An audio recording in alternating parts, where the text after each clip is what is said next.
ಚೆನ್ನಾಗಿ ತಿಂತಾರೆ ನೋಡಿ.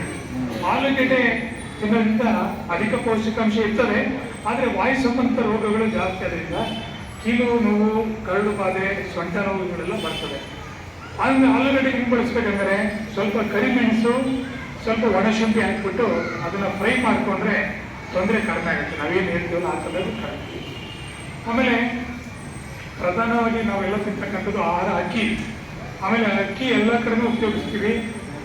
ಅಕ್ಕಿನ ಒಂದು ಈಗ ನಾವು ಬೆಳೀತಕ್ಕಂಥ ಅಕ್ಕಿ ನಾವು ಬಳಸ್ತಕ್ಕಂಥ ಗೊಬ್ಬರಗಳಿಂದ ಸತ್ವೇನಾಗಿದೆ.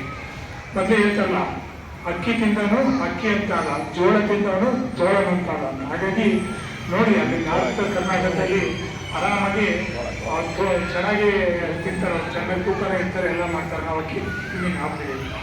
ಆಮೇಲೆ ಅಕ್ಕಿ ದೇಹಕ್ಕೆ ಪುಷ್ಟಿಕರ, ಸುಲಭವಾಗಿ ಪಚನ ಆಗುತ್ತೆ. ಬಟ್ ಅಕ್ಕಿನಲ್ಲಿ ನೋಡಿರಲ್ಲ, ಈಗ ನೀವು ಬೇಕಾದ್ರೆ ಏನದು ರಾಜಮುಡಿ ಅಕ್ಕಿ ಬರುತ್ತೆ, ಕೆಂಪು ಅಕ್ಕಿ, ಅವುಗಳನ್ನ ಸ್ವಲ್ಪ ಅಭ್ಯಾಸ ಮಾಡಿ. ನಾನು ಯಲಹಂಕದಲ್ಲಿ ಯಾರೋ ಪಾಪ ಮನೆಗೆ ಕರೆದಿದ್ರು, ಅವ್ರ ಮನೆಯಲ್ಲಿ ಚಿಕ್ಕ ಮಕ್ಕಳಿಗೂ ಅಭ್ಯಾಸ ಮಾಡಿದ್ದಾರೆ. ಯಾವ್ದಾರ ಕೆಂಪು ಅಕ್ಕಿ ಭಾಳ ಒಳ್ಳೆಯದು, ಚಿಕ್ಕನಿಂದಲೇ ಕಲಿಸ್ಬಿಟ್ರೆ ಕಲ್ಕೋತಾರೆ ಮಕ್ಕಳು. ಆನಂತರ ಗೋಧಿ ಬಜ್ಜಿಗೆ ಜವೆ ಗೋಧಿ ಅಂತ ಬಾರ್ಲಿ, ಅದನ್ನ ಬಳಸಬೇಕು. ನಿಧಾನ ಜೀರ್ಣ ಆಗುತ್ತೆ. ಇದ್ರ ಗಂಜಿ ಒಳ್ಳೆಯದು, ಸಕ್ಕರೆ ಕಾಯಿಲೆಗೂ ಭಾಳ ಒಳ್ಳೆಯದು. ಸಕ್ಕರೆ ಕಾಯಿಲೆಗಳು ಕೇಳ್ತಿರ್ತಾರಲ್ಲ ಅವರು ಗೋಧಿ ಬಜ್ಜಿಗೆ ಜವೆ ಗೋಧಿ ಮನೇಲಿ ಕಷ್ಟ ನಾನು ನೋಡಿದ್ದೀನಿ.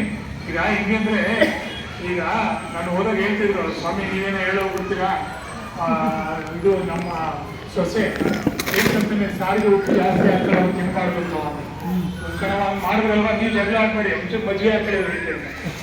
ಎಲ್ಲಕ್ಕೂ ಉತ್ತರ ಅಲ್ಲೇ ಇರ್ತದೆ. ಈಗ ಸಮಸ್ಯೆಗಳು ನಿಮ್ಗೊಂದು ಸ್ಪೆಷಲ್ ಮಾಡಲ್ಲ ಅಂತ ಮನೇಲಿ ನೀವು ಕೇಳ್ಬಿಟ್ರಿ, ಶುಗರ್ ಇರುತ್ತೆ ಸ್ಪೆಷಲ್ ಮಾಡಲ್ಲ, ಅಥವಾ ನನಗೆ ಶುಗರ್ ಇಲ್ಲ ನಾನೇ ತಿನ್ಬೇಕು ಅಂತಾರೆ ಅಲ್ವೇ.